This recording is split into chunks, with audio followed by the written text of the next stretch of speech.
ગુજરાતના તમામ શહેરોમાં અત્યારે હાલ ઠંડીનો ચમકારો છેલ્લા 2 દિવસથી જોવા મળી રહ્યો છે। જમ્મુ કાશ્મીર હિમાલય તરફથી આવતા બર્ફીલા પવનો અત્યારે હાલ ગુજરાત તરફ આવી રહ્યા છે અને ગુજરાતના તમામ નગરો, તમામ શહેરો અને તમામ ગામડાઓમાં શીતલહેર જોવા મળી રહી છે।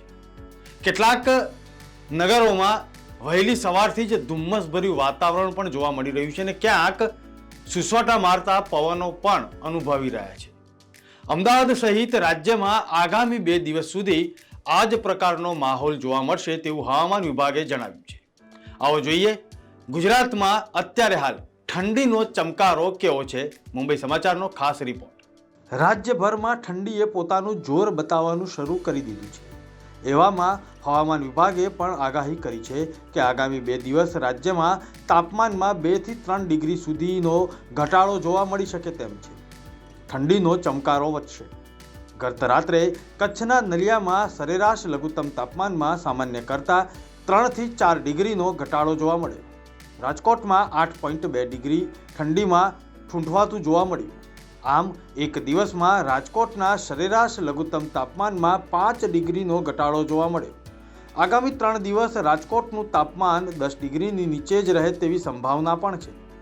આ સિવાય જ્યાં ઠંડીનો ચમકારો વધુ અનુભવાયો તેમાં અમરેલી, પોરબંદર, ભુજ, ગાંધીનગર, ડીસા, દાહોદનો સમાવેશ થાય છે। અમદાવાદમાં ગત રાત્રિના 13.5 ડિગ્રી સરેરાશ લઘુત્તમ તાપમાન સામાન્ય કરતાં 1.2 ડિગ્રી વધારે નોંધાયું। હવામાન વિભાગની આગાહી મુજબ આગામી 2 થી 3 દિવસ અમદાવાદનું લઘુત્તમ તાપમાન 13 ડિગ્રીની આસપાસ જ રહેવાની સંભાવનાઓ છે। બીજી તરફ હવામાન નિષ્ણાતોના મતે ગુરુવાર સુધી અમદાવાદમાં કાતિલ ઠંડી પડી શકે તેમ છે। જમ્મુ કાશ્મીર, દિલ્હી અને ઉત્તર પ્રદેશમાં હાડ ધ્રુજાવતી ઠંડી સહિત બરફવર્ષાની અસર વડોદરા સહિત ગુજરાતના મધ્ય ગુજરાતમાં પણ જણાઈ રહી છે। માત્ર 5 કિલોમીટર પ્રતિ કલાકની ગતિએ ફૂંકાતા પવનથી શહેર ઠંડુગાર બન્યું છે। શિયાળાની ઋતુનો ખરો આરંભ હવે થયો હોય તેવું નાગરિકો અનુભવી રહ્યા છે। ન્યૂનતમ તાપમાનનો પારો પણ ગઈકાલ કરતાં 0.4 અંશ સેન્ટીગ્રેડ ઓછો રહીને આજે 14 સેન્ટીગ્રેડ અંશ રહ્યો હતો। સૌરાષ્ટ્રના તમામ શહેરોમાં 2 દિવસથી ઠંડીનો ચમકારો જોવા મળી રહ્યો છે।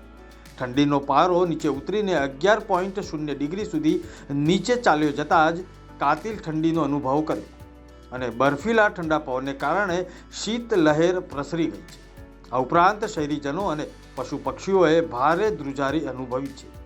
છેલ્લા 2 દિવસથી ભેજયુક્ત વાતાવરણમાંથી મુક્તિ મળતાની સાથે જ વહેલી સવારથી પ્રતિ કલાકના 30 થી 35 કિલોમીટરની ઝડપે ફૂંકાઈ રહેલા ઠંડા પવને શહેરીજનો અને પશુ પક્ષીઓને ધ્રુજાવ્યા। ઠંડીને કારણે લોકો ઘરમાં ભરાઈ રહેતા રાત્રિ કર્ફ્યુ જેવી સ્થિતિ જોવા મળી અને તાપણાનો આશરો લેવાનો પણ વારો આવ્યો।